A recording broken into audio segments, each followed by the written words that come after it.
Salut! Alors on se retrouve pour l'une des premières vidéos de ce compte YouTube.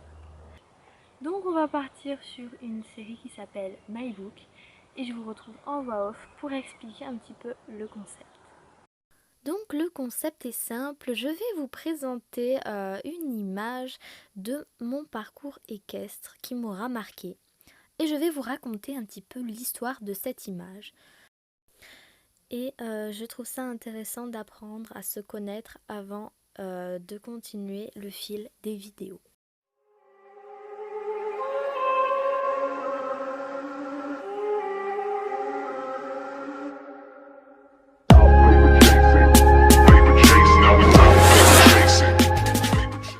Donc nous allons commencer par la première image, donc qui est celle-ci. C'était en 2004. À cette époque, mes parents et mes grands-parents avaient décidé de passer des vacances dans le Vercors, exactement à Fondure. Voilà. Donc on avait des petits chalets et en face des chalets il y avait un centre équestre et je regardais tous les jours les poneys, donc j'avais 3 ans, hein. J'avais 3 ans et tous les jours je regardais les poneys qui passaient dans le centre équestre et j'étais hyper intriguée. Donc mes parents ont décidé d'aller faire une petite balade à poney. Donc du coup moi je me suis retrouvée avec cette petite ponette Pie Alzane qui s'appelait Jessie. Et du coup j'ai posé mes fesses pour la première fois sur un poney et j'étais tellement ravie. Et même sur la balade, mes parents ont décidé de me lancer pour faire un petit trot sur une Shetland, mais j'étais ravie, j'étais aux anges. Et du coup je vais vous mettre d'autres photos parce que durant ce séjour ils ont eu du coup la bonne idée de faire leur première randonnée, une petite rando à cheval. Donc première fois que mon père est à cheval et première fois que ma mère est à cheval, voilà. Et donc suite à ces vacances, en fait je n'arrivais pas à me sortir Jessie de la tête. J'étais petite, le soir après les histoires je disais à ma mère oui Jessie elle va bien, elle est contente dans son pré, nanana. Donc j'étais à fond sur Jessie. Et donc on en vient à l'image suivante. C'est en 2004, un an après, en fait mes parents m'ont fait la surprise de retourner voir Jessie et de refaire une rando. Alors oui, je n'ai pas de bombe. Je ne comprends pas pourquoi, mes parents n'ont pas tilté non plus. je n'ai pas de bombe, je sais pas. Je sais pas pourquoi, bref. En oubliant ce petit détail, donc j'ai refait une petite balade avec Jessie et j'étais vraiment ravie de faire cette balade avec Jessie, j'étais trop contente de la retrouver. Donc la troisième image, me voilà une nouvelle fois sur un Shetland Pie Alzane, mais cette fois-ci c'était dans un centre équestre près de chez moi.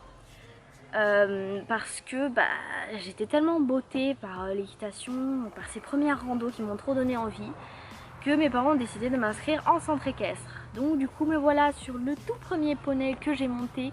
Il s'appelait Polly, un petit Shetland Pie Alzane un peu taquin je l'avoue. Mais j'ai fait mes débuts en cours d'équitation avec ce poney et j'en suis ravie, il était trop mignon, il était trop sympa.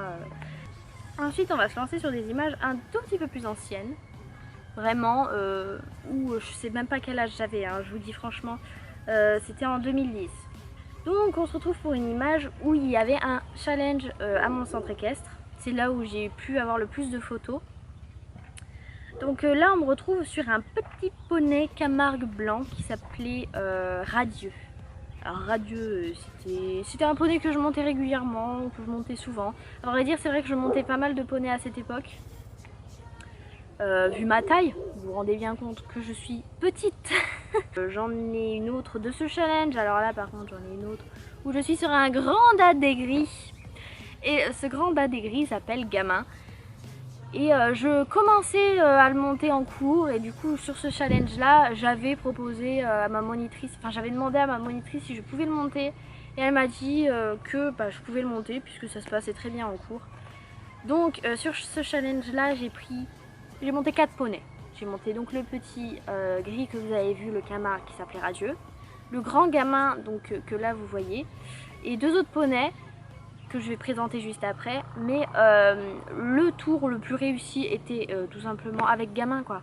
En fait, c'était le plus grand que j'ai monté, mais c'est celui avec lequel j'ai le mieux réussi et franchement ce cheval il était vraiment trop bien.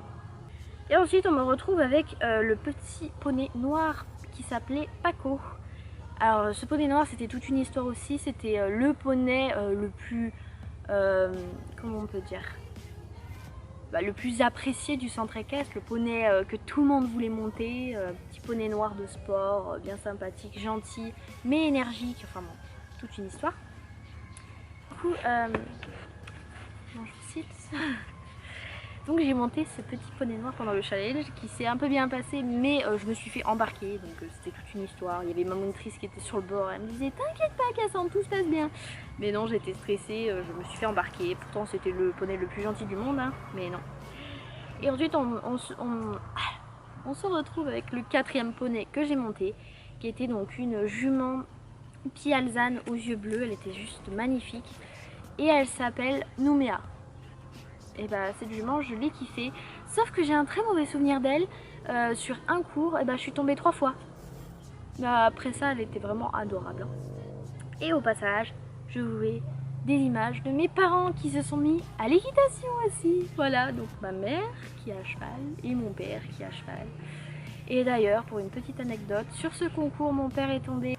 Et donc ensuite on va passer au fameux jour où on est allé sur un concours qui se passait dans notre centre équestre, juste pour voir un petit peu les compétitions, comment ça se passait. Et on est tombé sur quelqu'un qui s'appelait Flavien Isnard avec son cheval baie magnifique qui passe sur le parcours. Et ma mère, dans sa tête, elle est en train de se dire mais ça me dit quelque chose ce nom de famille.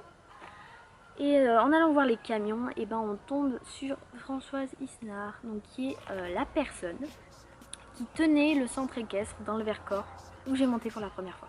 Et elle nous a dit qu'elle elle avait rapproché, donc elle avait fait un élevage plus proche, le Vercors, plus proche de chez nous. Et mes parents, ils ont fait la surprise un jour d'aller voir cet élevage de chevaux. Et j'ai fait le tour, il y avait des poulains de partout, c'était le vrai bonheur, c'était dans des prés aussi, c'était vraiment magique en fait ce moment. Et il y avait une petite pouliche Isabelle qui était trop mignonne et que littéralement je suis tombée amoureuse d'elle. Une petite pouliche Isabelle, je n'avais jamais vu de chevaux Isabelle de ma vie et en fait je suis totalement tombée amoureuse de cette pouliche. Donc je demandais régulièrement à aller là-bas. Donc comme c'est quand même pas à côté, on va se le dire, c'est pas à côté mais c'est pas plus loin que le Vercors. Je sais pas comment vous dire, voilà. Et donc on y allait de temps en temps, bien évidemment je retournais voir cette pouliche Isabelle qui me plaisait tant. J'arrêtais pas de la gratouiller, enfin mon grand bonheur. Et donc on va en arriver à cette image là.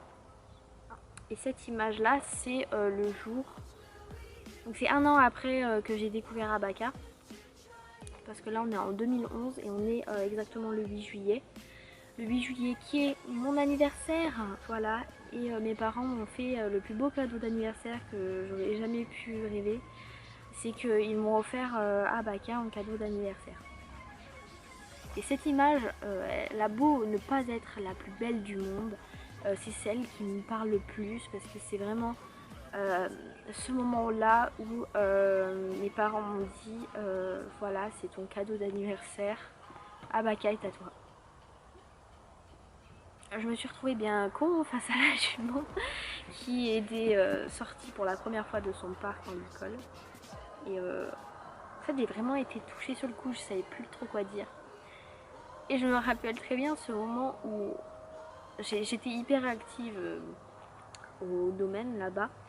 Et donc j'ai ramassé tous les crottins possibles et imaginables qui étaient dans le petit manège, à côté de là où on brosse les chevaux. Et puis je vois donc Abaka qui était pour la première fois accroché sur l'aire de pansage. Et puis du coup j'ai commencé à lâcher ma pelle et mon râteau, puis à commencer à me diriger là-bas. Et puis ma mère elle arrive, elle me dit non, il reste du crottin à ramasser, non? J'ai dit, mais sur le coup j'étais hyper intriguée, donc du coup je lui dis mais maman, mais il y a Abaka au poteau, il faut que j'aille la voir, hein. Et puis là elle me prend par le bras, comme ça là tu vois, puis elle me dit Cassandre, il reste du crottin à ramasser. Hyper vénère, j'ai rien compris. Et du coup bah en fait j'ai carrément arraché mon bras de sa main et je suis allée voir. Et donc on retourne sur cette image, il y a 3 petits stickers où c'était marqué bon anniversaire Cassandre. Donc voilà, c'était la première fois que j'ai eu Abaka. Et je pense qu'on va arrêter cette première partie de mon book parce que c'était vraiment un moment magique en fait, et c'est là le début d'une aventure que j'ai pu avoir avec Abaka. Et du coup je ferai d'autres parties de mon book pour qu'il y ait un certain suivi. Je tenais à vous dire, prenez soin de vous. Vu que cette vidéo est tournée pendant le confinement, restez bien chez vous, prenez soin de votre famille, donnez des nouvelles, prenez des nouvelles de tout le monde. Et puis moi je vous dis à la prochaine vidéo en espérant que celle-ci vous aura plu. Vu que c'est sûrement la 2e ou 3e vidéo que je fais sur cette chaîne YouTube, vous pouvez peut-être mettre le petit pouce bleu. Je ne l'ai jamais fait de ma vie, dire cette phrase, c'est assez bizarre. Mais bon, voilà, je vous laisse. Allez, ciao!